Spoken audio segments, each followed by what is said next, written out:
Hi folks, welcome back to the in-depth series on Tonester 181G's channel. This time we are in the Type 64, and we're gonna explore exploiting seams in the defense here.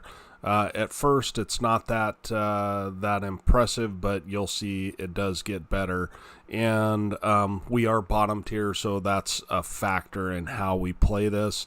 There is only one light tank on each team. A T-37 is on the enemy team, and I've got better view range than he does, and I've got a full camo crew, so I'm feeling pretty good about this. So we'll get it started.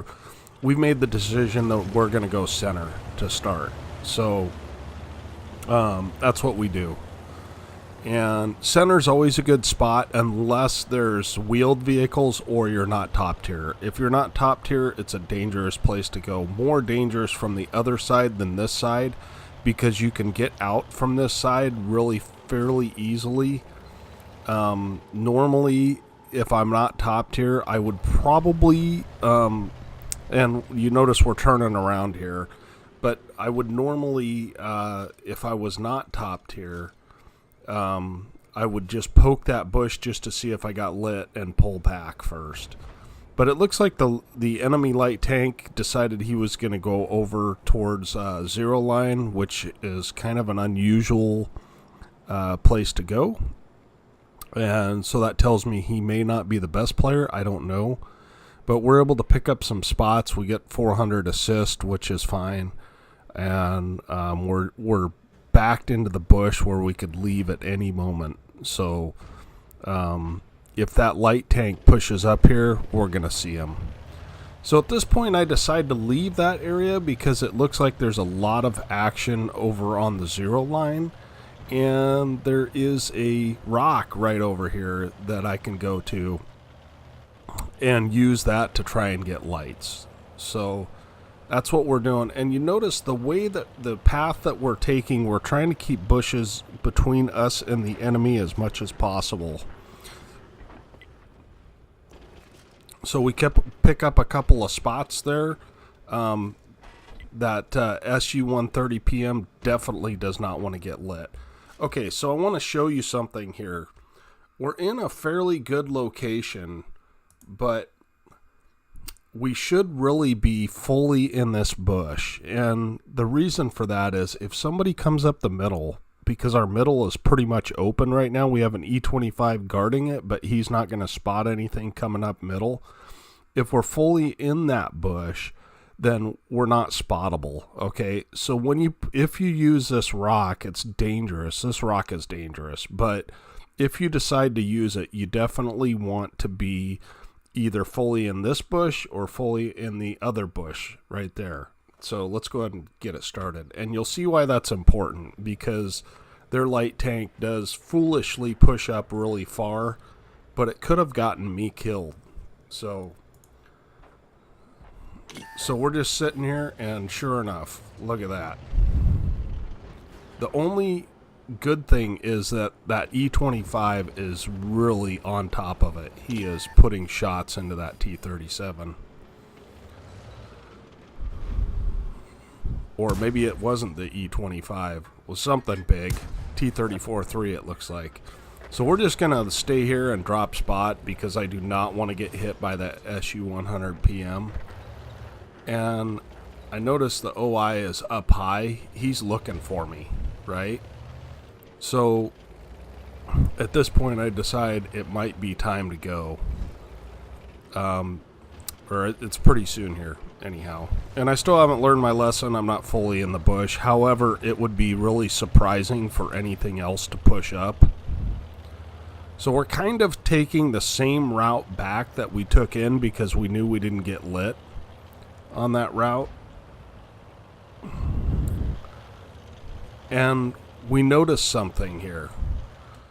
Look at all the guys that are lit. Okay, we've got a problem, right? Because we've lost this side, although we do have two top tier tanks here. Look at all the guys that are potentially behind. So these guys have smartly pulled back to where they are not. They're not. You can't shoot them from back in these sniper locations. But there's 1, 2, 3 guys here. there's a Panther M10, which I assume is probably pushing with those guys. And all of these guys, the only thing it looks like is in the middle is maybe the Dicker Max. So there's a seam here that we can get through and possibly push and kill that Dicker Max. And also there's 2 Arties, so it'd be nice to take them out. That might swing the game, because we were at that time down by 2 tanks.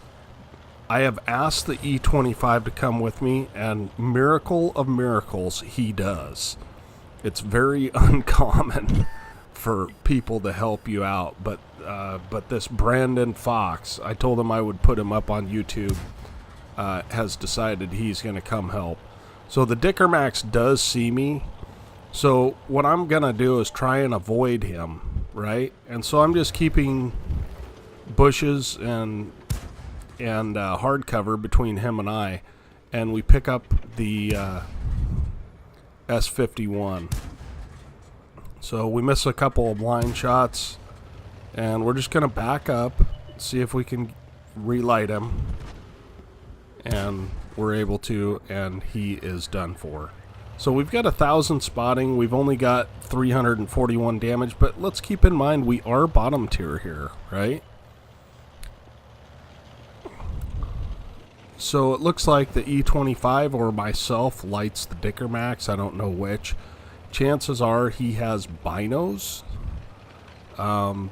because in in a Dicker Max there's not much else to choose. You kind of do camo net and binos. So I do need to be a little bit wary of this guy. So we're going to come up to this bush over here, and apparently it does not give me spots, but we can come up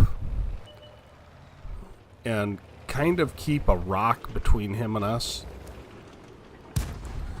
and we're able to put a bush between ourselves and him, which doesn't seem to matter. Sometimes that works, sometimes it doesn't, but the guy's tracked, so we're able to take him out. So that's okay. So there was a shot that came in behind me. Okay, it came in right there.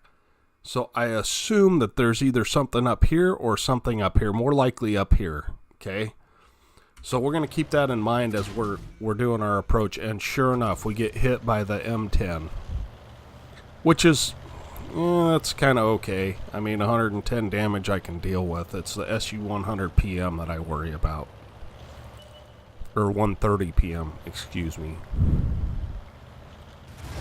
So it looks like the T-34-3 has decided that he's going to push, and that's great.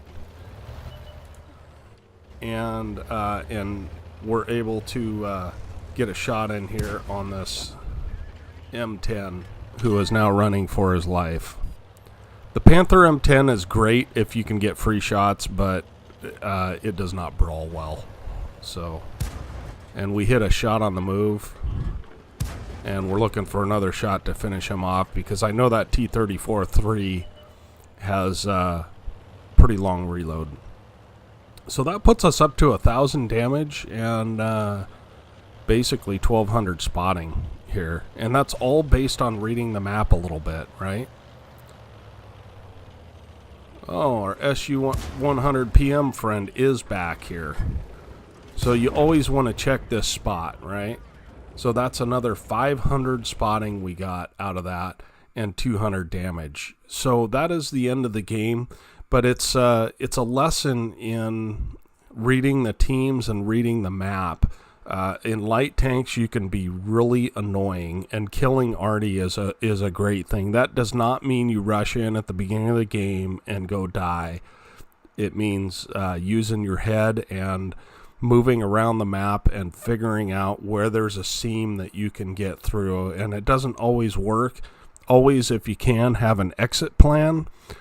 In this map, it's pretty tough to have an exit plan, but with only one TD, yeah, I could have taken 300 damage, but even still, I could have circled that Dicker Max if I had to. I just played it safe because I could. So shout out to the E25 Brandon Fox that came and helped me.